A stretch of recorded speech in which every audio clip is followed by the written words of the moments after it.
Israel नीति को लेकर अमेरिका की दुविधा साफ तौर पर नजर आ रही है। उसकी दुविधा तब और उजागर हो गई जब उसने संयुक्त राष्ट्र महासभा में इजरायल का साथ देते हुए युद्ध विराम के विरोध में वोट किया। लेकिन राष्ट्रपति जो बाइडेन ने नेतन्याहू को अंतर्राष्ट्रीय समर्थन खोने की चेतावनी भी दी है। कहा है कि अगर गाजा पर इसी तरह से ताबड़तोड़ बमबारी जारी रही तो हमास के खिलाफ अभियान के लिए इजरायल को जो अंतर्राष्ट्रीय समर्थन मिला है वो खत्म हो जाएगा। उन्होंने यहां तक कह दिया कि नेतन्याहू की मौजूदा सरकार इजरायल के इतिहास की सबसे अधिक रूढ़िवादी सरकार है। जाहिर सी बात है कि जिस तरीके से जो बाइडेन फार राइट जो गवर्नमेंट है इजरायल की उसको नापसंद करते रहे हैं, उसी कड़ी में इसे आगे जोड़कर देखा जा सकता है। नेतन्याहू को इसे बदलने की सलाह भी दे डाली। कहा कि अपनी सरकार को बदले क्योंकि वो उसे आगे बढ़ने से रोक रही है। आखिरकार अमेरिका के रुख में ये विरोधाभास क्यों है? 7 अक्टूबर के हमास के आतंकी हमले के बाद से अमेरिका और खुद राष्ट्रपति जो बाइडेन कई बार कह चुके हैं कि अमेरिका हर कीमत पर इजरायल का साथ देगा। अमेरिका न सिर्फ इजरायल को हथियार और सैनिक साजो सामान दे रहा है, बल्कि भूमध्य सागर और लाल सागर में अपने समुद्री बेड़ों को भी तैनात किया हुआ है, इजरायल पर होने वाले हमलों को रोकने के लिए भी, और साथ ही इस युद्ध में अरब का कोई देश न कूदे उसके डिटेरेंट के तौर पर भी ये व्यवस्था की गई है और बेड़ों को तैनात किया गया है। यहां तक कि अमेरिका इजरायल के इस स्टैंड के साथ भी रहा है कि वह पूर्ण युद्ध विराम नहीं करेगा, क्योंकि ऐसा करने का मतलब होगा हमास के सामने आत्मसमर्पण करना, और ये बात खुद प्रधानमंत्री नेतन्याहू कह चुके हैं। और यही वजह है कि यूएनएससी में अमेरिका ने वीटो लगाया और यूएनजीए में भी तत्काल युद्ध विराम के खिलाफ वोटिंग की और इजरायल का पूरी तरह से साथ दिया। तो फिर जो बाइडेन को क्यों जरूरत पड़ी नेतन्याहू को चेतावनी देने की? मुख्य तौर पर 2 वजह है। एक तो घरेलू वजह है और दूसरा अंतर्राष्ट्रीय वजह। दोनों को एक एक कर देखने की कोशिश करते हैं। 2024 में अमेरिका में राष्ट्रपति चुनाव है और बाइडेन एक बार फिर से अपनी दावेदारी पेश करने जा रहे हैं। दुनिया के कई देशों के साथ साथ अमेरिका में भी बड़े पैमाने पर फिलिस्तीन के पक्ष में प्रदर्शन हो रहे हैं। इजरायल के हमलों से जिस तरह से गाजा में भारी तबाही हुई है और हजारों लोगों की जान गई है, उसके खिलाफ अमेरिकी जनमानस में भी सवाल है। गौरतलब है कि बाइडेन ने नेतन्याहू को चेतावनी डेमोक्रेटिक पार्टी के लिए फंड रेजिंग के कार्यक्रम के दौरान ही दिया है। यानी उनको अंदाजा है कि इजरायल पर मानवाधिकार हनन के जो आरोप लग रहे हैं, यहां तक कि युद्ध अपराध के जो गंभीर आरोप लग रहे हैं, उन आरोपों का बचाव करना उनको अपने लिए भारी पड़ सकता है।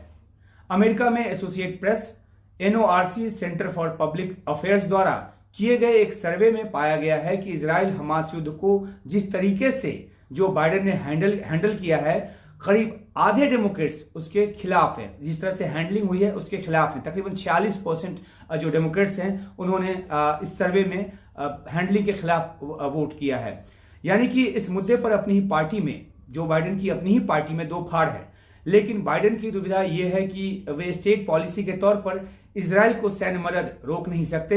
ऐसा करेंगे तो दुनिया भर के यहूदी और जो उनके समर्थक हैं वो उनके खिलाफ हो जाएंगे। उनकी नाराजगी उनको झेलनी पड़ेगी।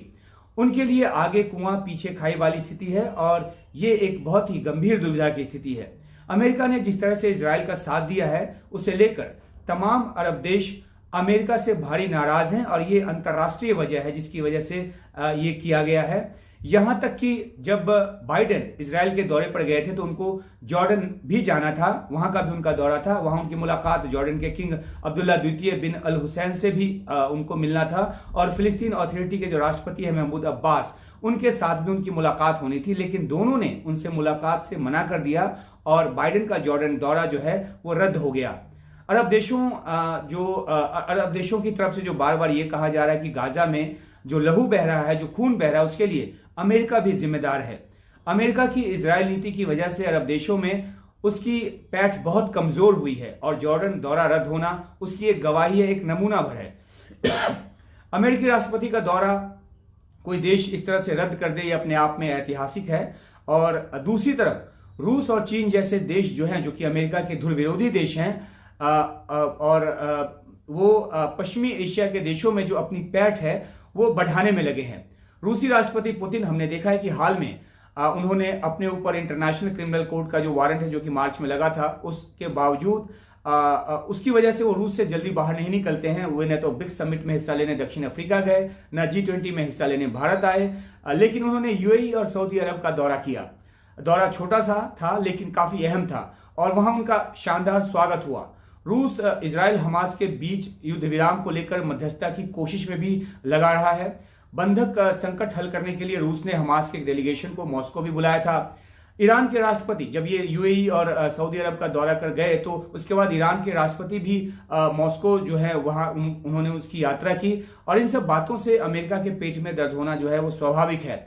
यूक्रेन पर हमले के बाद से अमेरिका लगातार कई तरह के प्रतिबंधों के सहारे रूस को दुनिया में अलग थलग करने की कोशिश में लगा हुआ है, लेकिन पुतिन मध्य पूर्व में रूस का असर बढ़ाने की कोशिश में जुटे हैं और इसलिए उनका ये दौरा काफी अहम था। उस लिहाज से उनको एक बड़ी कामयाबी भी मिली जब ओपेक प्लस देशों ने तेल की कीमत को बढ़ाने के लिए अपने उत्पादन को कम करने का फैसला किया।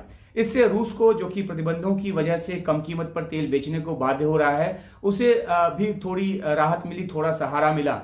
तो लगातार कोशिश रूस की तरफ से जारी है और ये बात भी अमेरिका को नागवार गुजर रहा है। उधर चीन भी इजराइल हमास जंग में एक ऐसी संतुलित नीति को लेकर चलने की कोशिश कर रहा है जिसका मकसद इजराइल का उतना विरोध नहीं है जितना अमेरिका का इस पूरे इलाके में प्रभाव को घटाना है। एक और अहम बात यह है कि भारत ने युद्ध विराम के पक्ष में वोट किया है और यह भी अमेरिका के लिए एक झटके की बात है क्योंकि भारत इससे पहले ऐसी वोटिंग के दौरान गैर हाजिर रहता रहा है। अमेरिका और भारत जो है रणनीतिक साझेदार है, हालांकि भारत की जो है अपनी एक फॉरेन पॉलिसी है, वो दो राष्ट्र समाधान का हमेशा से वकालत करता रहा है और उसके बावजूद भारत का जो रुख है वो काफी एक ऐसा रहा है जिसमें कि वो जो गाजा में जिस तरह की मानवीय त्रासदी है उससे जो हालत बदतर हो चली है उसको वो बदलने की बात करता रहा है और इसलिए भी जो युद्ध विराम के पक्ष में इस बार उसने वोट किया है। तो जाहिर सी बात है कि अमेरिका कई वजहों से दुविधा में है और उसके स्टैंड में बात नजर आती है।